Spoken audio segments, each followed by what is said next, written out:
este hombre que vivió tan cerca del Señor Jesús, que lo conoció tan bien, un hombre que estuvo hasta el último momento cuando el Señor era clavado en la cruz, la palabra del Señor nos enseña que este hombre conocía muy bien al Maestro, muy bien.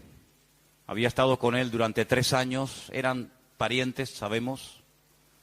Un hombre que en ningún momento preguntó, ¿seré yo, Señor? ¿Se acuerdan? La última cena, cuando el Señor dice que alguien, uno de sus discípulos, le iba a traicionar. Él en ningún momento dice, ¿seré yo? Pedro sí lo preguntó, y Santiago, y Tomás, y Felipe. Pero él nunca dijo, ¿seré yo? Porque él sabía que él no iba a ser.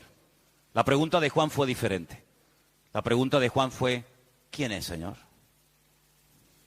Diferente, ¿eh? ¿Quién es, Señor? Y el Señor le mostró quién iba a ser el traidor. Y este hombre fue de los 12 discípulos el que murió, el último, de muerte natural. Sabemos que escribió un precioso evangelio que lleva su nombre, el Evangelio según San Juan. Escribió 3 cartas, primera, segunda y tercera de Juan. Y escribió el famoso libro del Apocalipsis, el último libro del Nuevo Testamento. Pero en primera de Juan leemos cosas muy interesantes que él las dice a creyentes. Y vamos a ver, por ejemplo, la primera. Primera de Juan, capítulo 4, versículo 18, dice el texto, en el amor no hay temor, sino que el perfecto amor echa fuera el temor, porque el temor lleva en sí castigo, de donde el que teme no ha sido perfeccionado en el amor. Es interesante, ¿verdad? Habla del temor. En primera de Juan, capítulo 2, verso 15, dice, no améis al mundo ni las cosas que están en el mundo. Primera de Juan 1, verso 6, dice, si decimos que tenemos comunión con Él y andamos en tinieblas, mentimos y no practicamos la verdad. Otra cosa muy interesante que Juan dice en esta carta, capítulo 2, versículo 4. El que dice yo le conozco y no guarda sus mandamientos, el tal es mentiroso y la verdad no está en él. Uno más. Primera de Juan 2, verso 9. El que dice que está en luz y aborrece a su hermano, está todavía en tinieblas. Todas estas palabras, todos estos versículos que hemos leído fueron dirigidos a creyentes. Sabemos que Juan le escribió fundamentalmente a creyentes. Creyentes que vivían con una presión social y religiosa y espiritual tremenda, y que en aquel tiempo ya comenzaban a levantarse herejías y falsas doctrinas que querían tirar por tierra las enseñanzas del Maestro. Pero me llama la atención que él dice que en el perfecto amor no tiene que existir temor. Es decir, son dos cosas opuestas. Es como el sol y la luna, el día y la noche, la sal y el azúcar. Dice que en el perfecto amor no puede haber temor. Pero Juan da a entender como que hay creyentes que todavía siguen teniendo miedo. No debería de ser así, ¿verdad que no? Pero la cruda realidad es que hay creyentes que hoy en día viven y tienen miedo. Pero no me refiero miedo a cosas. Como decía el jueves aquí, ¿no? Johnny, que tenía miedo a algunas cosas o tuvo miedo a algunas cosas. Sino que lo peor en algunos casos es que hay creyentes que no solamente le tienen miedo a cosas, sino que le tienen miedo a personas. Hay gente que le tiene miedo al que le paga el sueldo, al patrón, al jefe. Hay gente que le tiene miedo al pastor. Ustedes no, ¿verdad? Hay niños que me tienen pánico. Claro, si les asustan a ustedes, madre, diciéndoles, pórtate bien que llamo al pastor, el niño cuando viene el pastor parece que viene el conde Drácula a comérselo, ¿verdad? Y los niños se transforman y se quedan quietos porque viene el pastor, viene el coco. Pero la Biblia nos enseña que un verdadero creyente no tiene que tener miedo de nada ni de nadie. ¿Cuántos dicen amén? Porque dice que el Espíritu de Dios que habita y que mora en nosotros no produce ese temor. Luego, si el Espíritu Santo que mora, que vive en nosotros, no produce temor, sino todo lo contrario, ¿cómo es posible que a veces haya gente que se llaman cristianos, que vienen a la iglesia hace años, que conocen la palabra del Señor, que han nacido de nuevo y todavía tienen temor, todavía tienen miedo de cosas y de personas? Llámese pastor, llámese jefe, llámese madre, llámese padre, llámese vecino o llámese como se llame. Después vamos a ver por qué hay algunas cosas que no son normales en la vida de algunos creyentes, pero la realidad es que se siguen dando.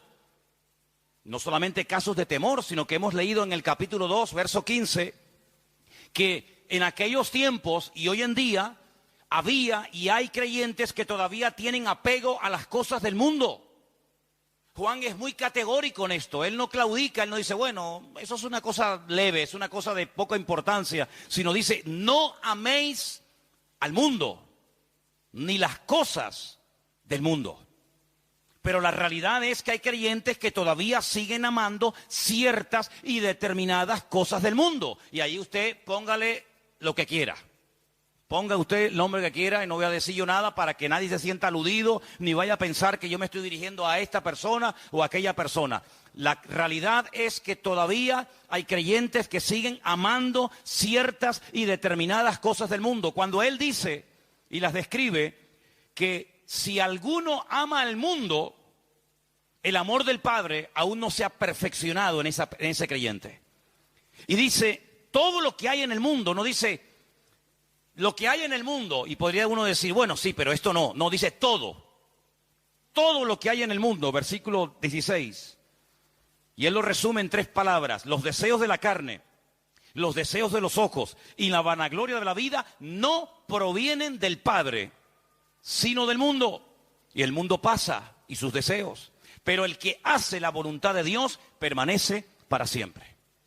No debería de haber temor en la vida de algunos creyentes, pero los hay. No debería haber apego, ni atracción, ni amor por el mundo y sus cosas, pero a veces lo hay. No deberían, como hemos leído en capítulo 1, verso 6, haber creyentes que todavía andan en tinieblas, porque dice la Biblia que somos hijos de luz. ¿Cuántos dicen amén? Pero la realidad es que a veces hay creyentes que hay un poco de tinieblas y un poco de luz en su vida. Y no pueden compartir una cosa con otra, porque decíamos el otro día, ¿qué comunión puede haber un creyente con un inconverso? Ninguna. ¿Qué comunión puede haber entre Cristo y Satanás? Ninguna. ¿Y qué comunión puede haber entre la luz y las tinieblas? Ninguna. Pero la realidad es que a veces hay creyentes que todavía hay áreas de su vida, llámese pensamientos, llámese emociones, llámese recuerdos, lo que usted quiera poner ahí, que todavía tienen áreas de su vida en tinieblas. Esa es la cruda realidad. ¿Debe ser así? No. Pero que los hay, los hay. Áreas de la vida de creyentes que todavía están en tinieblas. Capítulo 2, verso 4, leímos que hay creyentes, no solamente de la época de Juan, sino en la actualidad, que no guardan, que no cumplen, que no practican la verdad que han oído. ¿Y cómo puede hacer eso? Bueno, hermanos, porque cuando usted se convierte al Señor, el Señor no anula su voluntad. ¿Cuántos dicen amén? Usted no se convierte en un autómata, en un robot. Ahora ya no puedo decidir si voy por la derecha o voy por la izquierda, si obedezco o me rebelo. No, su voluntad sigue estando ahí. Y hay momentos en los que la voluntad, el ego, predomina sobre los impulsos del Espíritu, los deseos del Señor. Y a veces usted hace más su voluntad, hacemos a veces más nuestra voluntad que en el fondo la voluntad de Dios. ¿Debe ser así? No. Hay ejemplos en la Biblia de que la voluntad de Dios es que rindamos 100% nuestra voluntad al Señor. Por supuesto que los hay. Pablo decía, ya no vivo yo. Por ejemplo, un versículo, ¿no? Más vive Cristo en mí. El mismo Señor Jesucristo en el huerto de Getsemaní dijo que no se haga mi voluntad sino la tuya. Ejemplos todos los que usted quiera. Pero la realidad, ¿cuál es? Que muchas veces hacemos nuestra voluntad y no hacemos la voluntad de Dios. Y a veces no hacemos la voluntad de Dios porque a veces hay creyentes que ni se preocupan en saber cuál es la voluntad de Dios. Imagínense, terrible. Hemos leído en el capítulo 2, verso 9, que en aquellos tiempos y hoy en día, por supuesto, hay creyentes que aborrecen a ciertas y determinadas personas, incluso a otros hermanos. Porque que usted tenga un rechazo por gente del mundo, hasta ahí lo puedo entender. Pero que usted aborrezca a otro hermano suyo en la fe, la Biblia dice que el que hace eso no ha conocido a Dios. Porque Dios es amor. Entonces la realidad es que hay creyentes que andan todavía en tinieblas, que no practican totalmente la verdad, que no guardan los mandamientos del Señor, que andan en tinieblas, que tienen temores, que aborrecen a su hermano. ¿Y todo esto por qué? ¿Por qué se dan todavía, después de años, estas características negativas en la vida de algunos creyentes? ¿Por qué? ¿No causa esto dolor? ¿No causa esto mal testimonio y tropiezo a otras personas? Pues claro que sí, hermano, ya lo sabemos. ¿No piensan ustedes que cuando una persona dice que es creyente, los primeros que te observan son los más allegados a ti, llámese padre, madre, hermanos, vecinos, compañeros de trabajo, y basta que hagas una cosa mala, has hecho 100 buenas, pero no te dicen nada, no las reconocen. Pero basta que digas una palabra, que hagas algún gesto o que hagas cualquier cosa para enseguida, ¡fum!, se te tiran encima. Eso es lo que te enseñan en la iglesia.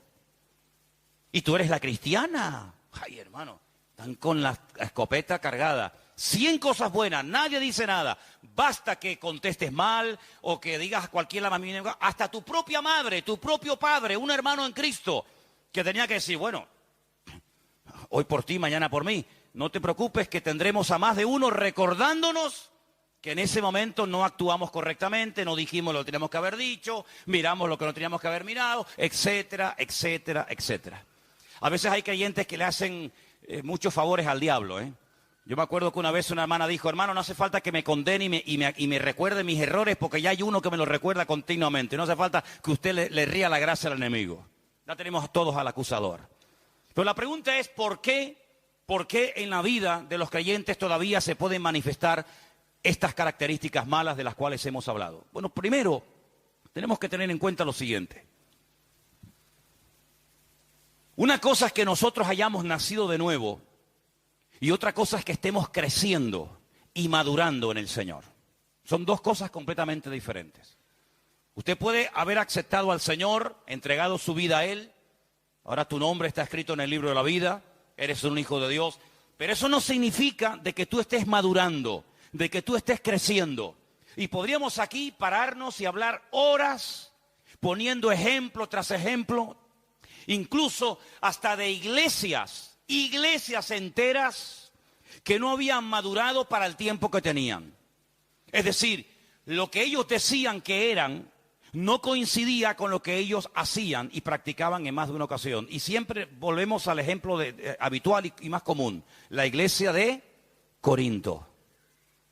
El apóstol Pablo en el capítulo 1 dice, hermanos, nada os falta en ningún don. Hablaban en lenguas, profetizaban, tenían aparentemente palabra de sabiduría, palabra de ciencia, el poder de Dios se movía. Pablo no cuestiona la credibilidad, la autenticidad de los dones, no dice, eso no es de Dios, eso no es de Dios. No, él no cuestiona, él pone orden en los dones que se estaban utilizando mal, pero él no duda de la autenticidad de los dones, ¿me explico? Él no dice, esas lenguas que ustedes están hablando, esos mensajes que ustedes interpretan, esas profecías que se oyen en los cultos, eso no es de Dios. Prohíbo categóricamente como apóstol y fundador de la obra que esos mensajes se sigan dando. No van por ahí los tiros. Sino que él dice, hágase todo decentemente y con orden. Él no pone en duda los dones. El problema es que las personas que estaban siendo utilizadas en alguno de estos dones no estaban dando testimonio. Y lo vemos en el capítulo 1 diciendo gracias a Dios por los dones, por todos los dones que se manifiestan en la iglesia. Pero en el capítulo 3 dice a los hermanos, me han informado, la familia, los hermanos de Cloé, me han informado que entre vosotros hay divisiones y murmuraciones y celos y envidias y grupitos, y yo soy de Apolos, y yo soy de Cefas, y yo soy de Pablo, y yo soy de Cristo. Y uno dice, ¿cómo es posible que una iglesia tan usada, tan bendecida, al mismo tiempo fuera tan carnal? Bueno, porque eran creyentes, pero les faltaba madurez, les faltaban crecimiento. ¿Reconoce usted? ¿Reconocemos nosotros en el día de hoy que nos falta todavía mucho por crecer y por madurar en el Señor, sí o no? Seríamos unos orgullosos si dijéramos, no, yo no necesito ya nada, yo ya estoy ya perfecta. Entonces, ¿qué hace aquí? Vayas al cielo. antes que la echemos a perder. No se quede aquí, si está tan bien y está tan perfecta, no se quede porque la vamos a echar a perder, hermana y hermano. Si todavía estamos aquí es porque estamos en un proceso de perfeccionamiento y de cambio. Cuando se le escribe la carta a los hebreos, ¿qué le dice el autor? Hermanos, después de tanto tiempo, todavía tenéis necesidad de leche y no de vianda, no de alimento sólido, porque sois carnales, sois niños. Ya teníais que estar dando y no tanto recibiendo. Y él dice, todavía tenemos que estar enseñando los rudimentos, las primeras cositas de la vida cristiana, cuando ya teníamos que ir adelante a la perfección. Luego, el problema de falta de madurez, el problema de falta de crecimiento no es algo nuevo, es algo que siempre ha sido el talón de Aquiles de la iglesia. La gran debilidad del pueblo de Dios ha sido muchas veces que se produce como una especie de divorcio entre lo que creemos y lo que practicamos, entre lo que decimos y lo que vivimos. Ahí está el gran problema de la iglesia en estos últimos 2000 años. Y tenemos que ser honestos y reconocer que muchas veces la iglesia, cuando hablo de la iglesia me refiero al conjunto de todos los creyentes, no hemos sido un botón de muestra ni un punto de referencia al mundo, a los inconversos, sino que a veces nosotros, por nuestra forma de vivir, no tenemos, digamos, autoridad para decir así vive, así habla, así se comporta, así actúa un cristiano. ¿Cuántos dicen amén? Pero no estamos aquí para sentirnos condenados, sino para recapacitar y decir, Señor, perdónanos y ayúdanos para hacer las cosas decentemente y con orden a partir de hoy. ¿Cuántos dicen amén? ¿Sí? Vamos a leer algunos versículos en esta tarde, porque vamos a ver que uno de los problemas que se da muchas veces en los creyentes que no maduran, que no crecen, que cometen siempre los mismos errores, es por un denominador común. Es decir, no importa dónde te encuentres, no importa la iglesia que le estés predicando, no importa el país en el que vivas, la falta de crecimiento, la falta de madurez tiene como una especie de denominador común, da igual dónde estés. Creo que muchas veces el problema radica en que no terminamos de creernos lo que la Biblia dice que somos. Claro, porque han estado toda la vida machacándose, llámese pastor, llámese padre, llámese madre, llámese marido, llámese como se llame. Te han estado machacando toda la vida y no terminas de interiorizar y de creerte lo que la Biblia dice que eres. Y una de las cosas que la Biblia dice que yo soy ahora, no es que seré en el futuro, sino que soy ahora, es más que vencedor. Eso lo dice la Biblia, pero eso no es una promesa para el cielo. Las promesas no son para el cielo, son para la tierra. En el cielo no da falta fe. Son para ahora, para interiorizarlas, para cambiar la forma de hablar, para cambiar mi forma de vivir y para que mi nueva vida en Cristo no esté dominada por la carne, sino esté dominada por los principios del reino y podamos caminar en victoria y con la bendición de Dios. Y la Biblia dice que somos más que vencedores. ¿Cuántos dicen un fuerte amén? Dígaselo a su hermano. Hermanos, somos más que vencedores. Es una promesa nuestra, es una realidad del tiempo presente. Soy más que vencedor en Cristo Jesús. Ahora, he buscado algunos versículos que tienen una palabra en común. Ahora se van a dar cuenta de cuál es. Por ejemplo, vamos a leer en 1 de Juan 5:18. Y vamos a prestar atención porque nos van a leer esos versículos. Repito, 1 de Juan 5, verso 18. Sabemos que todo aquel que ha nacido de Dios no practica el pecado, pues aquel que fue engendrado por Dios le guarda y el maligno no le toca. Eso es una promesa tremenda, eso es una bomba. ¿Cuántos dicen amén? El maligno no le toca. ¿Y cómo entonces es posible que hay creyentes que están todo el día diciendo lo que el diablo le hizo? Porque hay creyentes que a veces cuando los oyes hablar, hablan más del diablo que de Cristo. Es que el diablo me no sé qué, es que el diablo me tentó, es que el diablo me no sé qué, es que el diablo... Yo digo, nosotros así no hablamos. No es de la forma como hablamos los creyentes en el Señor y menos los miembros de Vida Nueva. Nosotros no estamos haciéndole propaganda al enemigo, lo que me hizo, porque la Biblia dice que el maligno tiene la orden de parte del Señor de no tocarnos. ¿Cuántos dicen amén? Ay, pero entonces hay creyentes que caen y tropiezan y pecan. Porque se habrán separado del Señor, porque habrán bajado la guardia, porque no andan conectados con la fuente. Pero si usted está conectado al Señor, si usted ora cada día, si usted hace la voluntad de Dios, si usted no le da lugar al diablo, el diablo no puede tocarlo.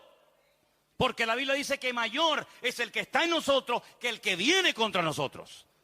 Entonces, cuando usted ve por ahí a un creyente que no anda correctamente, que anda torcido, que da mal testimonio, dice, porque bajó la guardia, porque la Biblia dice, no deis lugar al diablo.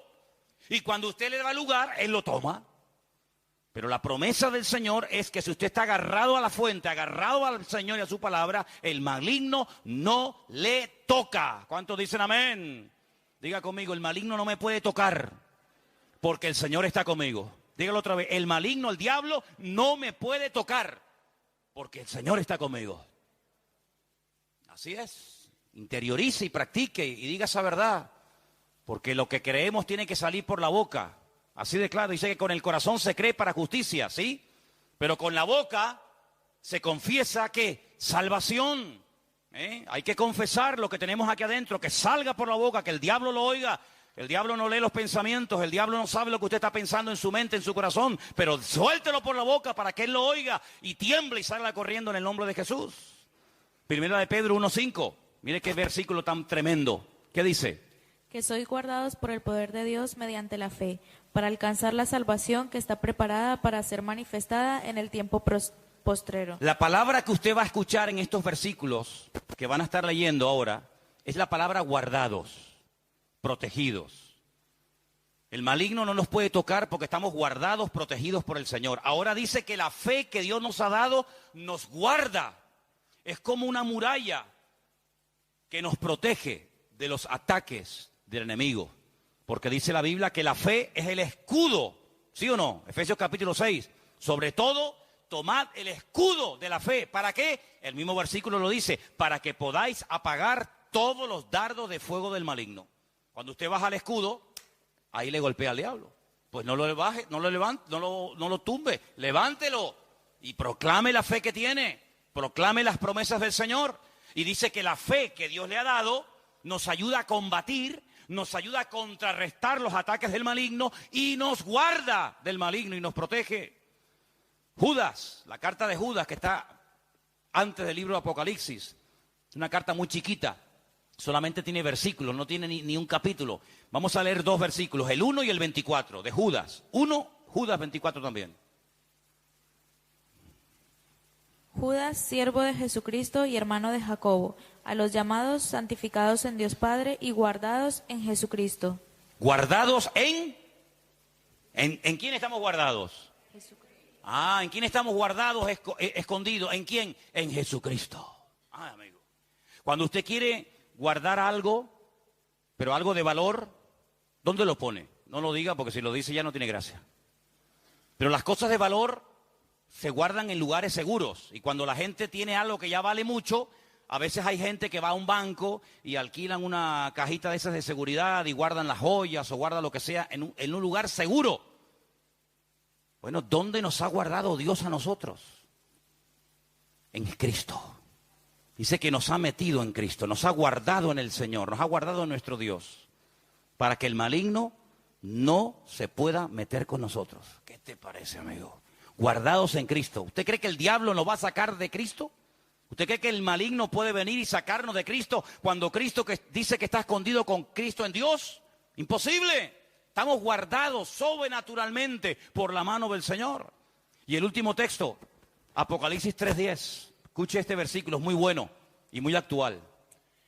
Por cuanto has guardado la palabra de mi paciencia, yo también te guardaré de la hora de prueba que ha de venir sobre el mundo entero para probar a los que moran sobre la tierra. Si usted guarda, si usted cumple, si usted practica la palabra de Dios, el Señor se compromete a guardarlo y a protegerlo a usted en paz y en seguridad.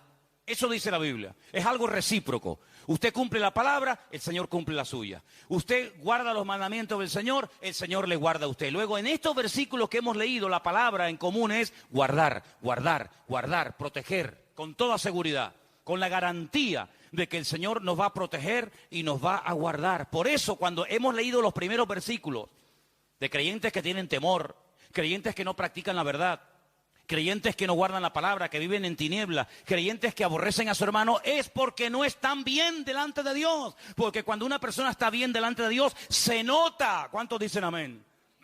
El otro día cuando fuimos a ver al hospital a nuestra hermana Carolina, Una de las cosas que a mí particularmente me llamó la atención de todo lo que nos dijo es, cuando oran por mí, al momento lo noto.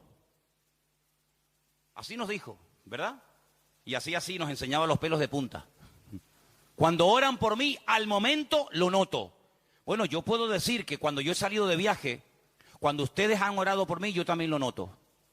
Pero no se pongan tontitos ni orgullosos, porque también les digo que cuando no oran, también lo noto. Les digo las dos cosas. Cuando ustedes oran por mí, yo lo noto. Pero cuando no oran, también lo noto. Así que si me quieren ver bien, oren por mí, porque ustedes van a ser los primeros en darse cuenta si están orando o no están orando. De hecho, hay personas hoy en día en las congregaciones que no son muy espirituales, no son gente muy comprometida, no llevan una vida totalmente como tienen que llevarla, pero hay tanta gente orando por ese muchacho, hay tanta gente orando por ese chico, hay tanta gente orando por esa familia que se mantiene, pero gracias a las oraciones, gracias a que lo están apuntalando con las oraciones, pero hermano, no dependa de las oraciones de los demás, de las del pastor, de papá, de mamá, sino dependa usted de su propia relación con Dios.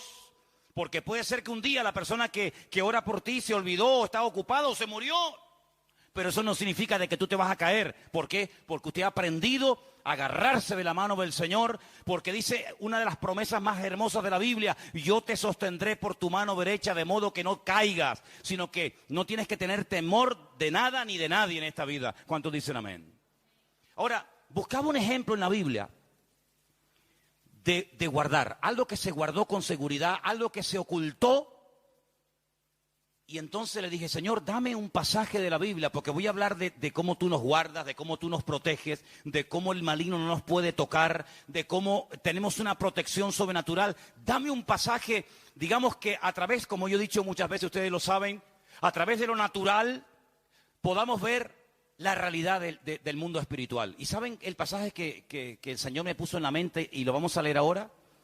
Le voy a decir dónde está, lo vamos a leer, pero si usted quiere leerlo, está en el libro de Deuteronomio, de Barín, así se llama ese libro del Antiguo Testamento, capítulo 34, versículos 5 y 6. Y tiene que ver con un hombre que todos nosotros lo conocemos, y es nada más y nada menos que Moisés. Escuche ese texto, porque es increíble. Cuando yo lo leía, decía: Señor, ese es el ejemplo perfecto que yo lo voy a utilizar esta tarde para que los hermanos vean que cuando tú guardas, cuando tú ocultas una cosa, nada ni nadie la puede encontrar. Deuteronomio 34, 5 y 6. Lo leemos. Y murió allí Moisés, siervo del Señor, en la tierra de Moab, conforme al dicho del Señor. Y lo enterró en el valle, en la tierra de Moab, enfrente de Bet Peor, y ninguno conoce el lugar de su sepultura hasta hoy. ¿Usted ha escuchado? ¿Usted ha escuchado eso? Mire, cuando murió el hermano de Moisés, subieron 3 personas a la montaña. Porque es curioso notar que hay momentos en los que los patriarcas y los grandes hombres de Dios sabían cuándo iban a morir. El Señor les decía: prepárate que vas a morir. Y ellos reunían a la familia, bendecían a los hijos. Incluso Isaac, cuando sabía que iba a morir, dice que mandó a asar 2 cabritos. Pero ¿quién se puede comer 2 cabritos a punto de morir? Ni vivo me como yo 2 cabritos. Imagínense una persona en el lecho de muerte y le hacen 2 cabritos. Ahora murió a gusto, Murió a gusto el Isaac. Y él llama a sus hijos, los bendice. Jacob igual, cuando va a morir, dice: vengan para acá que les voy a declarar lo que va a ocurrir en el futuro, y les profetiza lo que va a ocurrir en el futuro. Cuando el Señor le dice a Moisés: mira, suba a lo alto del monte porque tu hermano Aarón va a morir. Entonces subió Aarón, su hermano, subió Eleazar y subió Moisés. Subieron 3 a la montaña, y cuando le quita las vestiduras sacerdotales a su hermano, se las pone a su hijo. Allí murió Aarón y allí lo enterraron. Ahora, si usted muere en su casa, su cuerpo se queda allí. El que venga a su casa, lo ve a usted allí. Si usted muere en un hospital, el que va al hospital ve que usted murió allí porque el cuerpo está allí. En el caso de Moisés se dio algo muy curioso. Claro, usted dice: pero eso que hemos leído en Deuteronomio 34, ¿lo escribió Moisés antes de morirse? O por ejemplo, ¿lo escribió Josué una vez que Moisés murió, porque claro, si Moisés va a morir, ¿cómo él escribió, cómo él pudo describir su funeral? Bueno, hay dos opiniones, o que Dios le reveló los detalles a Moisés antes de, y la segunda opinión es que Moisés murió y luego el que terminó el libro de Deuteronomio probablemente haya sido su siervo, su ayudante, que fue Josué. Ahora, el día que murió Moisés no subió acompañado de nadie, como el caso de Aarón. El día que Moisés murió, dice que lo llevó el Señor a la tierra de Moab, lo que sería hoy en día Jordania. Le mostró toda la tierra, le dijo, mírala porque no vas a entrar. Y dice que allí murió Moisés. Ahora, si Moisés subió a lo alto de ese monte y murió allí, si usted media hora más tarde sube, el cuerpo de Moisés, ¿dónde está? Pues donde quedó muerto, ¿sí o no? Sin embargo, dice la Biblia que nunca nadie encontró el cuerpo de Moisés. Y uno dice, pero ¿qué pasó? ¿Será que la arena del desierto lo tapó? Bueno, pues escarbe y el cuerpo está allí. ¿Por qué nadie encontró ni en aquellos tiempos, ni siglos más tarde, ningún hueso, ningún rastro del cuerpo de Moisés? Bueno, lo hemos leído. ¿Qué dice el texto? Porque el Señor, ¿qué dice? Lo enterró y nadie sabe dónde Dios lo enterró. Es decir, Dios lo ocultó de tal manera que aunque subiera todo el pueblo de Israel escarbando por todo el monte, nunca lo iban a encontrar porque Dios lo que oculta y lo que entierra, nadie lo encuentra. ¿Cuántos dicen amén? Es como esa expresión que encontramos en Apocalipsis, que dice que puerta que Dios abre, nadie la puede cerrar. Y puerta que Dios cierra, no te empeñes porque tú no la vas a abrir, ni tú ni 20 como tú. Luego, si Dios enterró a Moisés, ni el diablo, ni todo el pueblo supo nunca dónde Dios lo enterró. Ese es el ejemplo que yo quiero retomar y volver a los textos donde sale la palabra guardados en Cristo, protegidos por Cristo, para que ustedes se den cuenta que si un cuerpo muerto, escúcheme bien esto, si un cuerpo muerto no fueron capaces de encontrarlo, cuánto más usted que está vivo, que ha nacido de nuevo, que está guardado y escondido en Cristo, cuánto más el Señor nos protegerá de los ataques del diablo. ¿Cuántos dicen un fuerte amén? Y denle un aplauso ahora y dígale gracias, Señor, porque ahora entiendo que estoy protegido por la mano de mi Dios. Amén. Estoy protegido por la mano del Señor. Ahora, eso no significa de que el diablo no va a intentar tentarte. Cuidado. Eso no significa de que el diablo no va a intentar meterse contigo, desanimarte, robarte el gozo, robarte la paz, robarte la victoria. Y lo va a intentar. Ese es su trabajo. Pero tú también vas a intentar. Y tú también vas a hacer tu trabajo. ¿Cuál es? Interiorizar las verdades, pero no solamente oírlas y decir, amén. Si me preguntan dentro de 3/4 de hora de qué se habló hoy en la iglesia, bueno, que estamos protegidos por el Señor, que a pesar de que podemos tener temor y amar a veces al mundo y esto y lo otro, pero estamos protegidos por la mano del Señor. No, pero yo no quiero solamente que usted lo oiga, que diga amén y que de vez en cuando dé un aplauso y esté de acuerdo con la palabra. Eso está bien, pero ahora tú tienes que vivir, aplicar estas grandes verdades. Porque ahora llegará el momento, y yo te digo algo, hermano, y ustedes lo han podido comprobar seguramente ya. Cada vez que usted escucha un mensaje, de lo que sea, del amor, del perdón, de olvidar el pasado, de poner en práctica una palabra, si usted escucha un mensaje del tema que sea, tarde o temprano, a lo mejor durante la misma semana, o a lo mejor ese mismo día, llegará el momento cuando se te presentará la oportunidad para poner en práctica lo que tú acabas de decir amén en la iglesia, o simplemente fue un mensaje que tú aprendiste, pero no viviste. El enemigo, hermanos, es tremendamente astuto. Y cuando usted está en la iglesia, el diablo está ahí. Pero durante la semana, que la semana es muy larga, y hay muchas historias, y la vida da muchas vueltas. Si no, el pastor ayer habló de que estamos guardados en Cristo, de que si estamos conectados al Señor y practicamos la verdad, y la interiorizamos y la confesamos, el maligno no me puede tentar. Ahora viene el maligno y te trae al hombre más hermoso y encantador de la tierra. Alto. No sé si eso te lo gustan a ti los rubios, los morenos, ya ponle tú. Con dinero, con un buen coche, cariñoso, Si tienes un hijo o una hija, va a ser el más cariñoso con ese niño, aunque después no le importa un pepino, pero ay, qué niño más hermoso. Después le va a molestar hasta cuando el niño dice, pero ahora es hermoso. Ahora llega el momento de la verdad.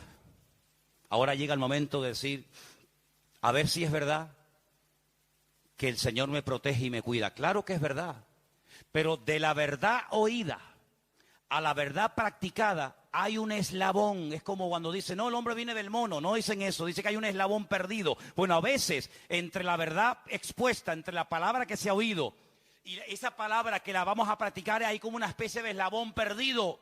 ¿Y cuál es ese eslabón perdido? La falta de práctica, de manifestar en la práctica la verdad que acabo de escuchar. Es decir, lo que le va a dar crecimiento a su vida no es lo que usted escucha. No. Pero algunos estarán pensando, pero la Biblia dice que la fe viene por oír. Y por oír la palabra de Dios. Bueno, si yo no aclaro y no explico un poco más en profundidad este texto, quiere decir que si usted oye y oye y oye y oye y oye semana tras semana, año tras año la palabra, al cabo de unos años usted tiene que tener una fe que ni el patriarca Abraham le gana. Usted sabe que en internet usted puede poner hoy en día la Biblia hablada. Algunos la tienen en el móvil, ¿sí o no? Ya son tan vagos que ni la leen, que la lea otro. Mateo 24, la pongo y estoy viendo cualquier cosa, pero me está diciendo la... Ya. Entonces, cuando usted pone la Biblia hablada a las 8 de la mañana y se acuesta a las 12 de la noche, usted ha oído un montón de horas la Biblia. Quiere decir que cuando usted se va a la cama, se va con una fe. Bueno, tiene que ensanchar la cama, tiene que comprarse un colchón más grande, porque no le va a caber la fe en la cama. ¿Quiere decir eso la Biblia? No es realmente así. Uno de los pocos verbos que en la Biblia son polivalentes, es decir, que tienen una doble traducción, optaron por esta, pero a mí me gusta más la otra, es que la palabra escuchar o el verbo escuchar es exactamente el mismo verbo que obedecer. Luego, obedecer y escuchar se dice exactamente igual. Eso quiere decir que cuando la Biblia dice la fe viene por oír, usted quite la palabra oír y ponga escuchar. O ponga la palabra obedecer, que es mejor todavía. La fe viene por obedecer la palabra de Dios. Es no solamente oír, porque oír no cuesta nada. Un inconverso pasa por la calle o una persona entra por primera vez a un culto y escucha una predicación, la escuchó, pero no la vive, no la practica. Eso es el gran error que muchos creyentes cometen, que no practican. Y como no practican la palabra, no crecen y son los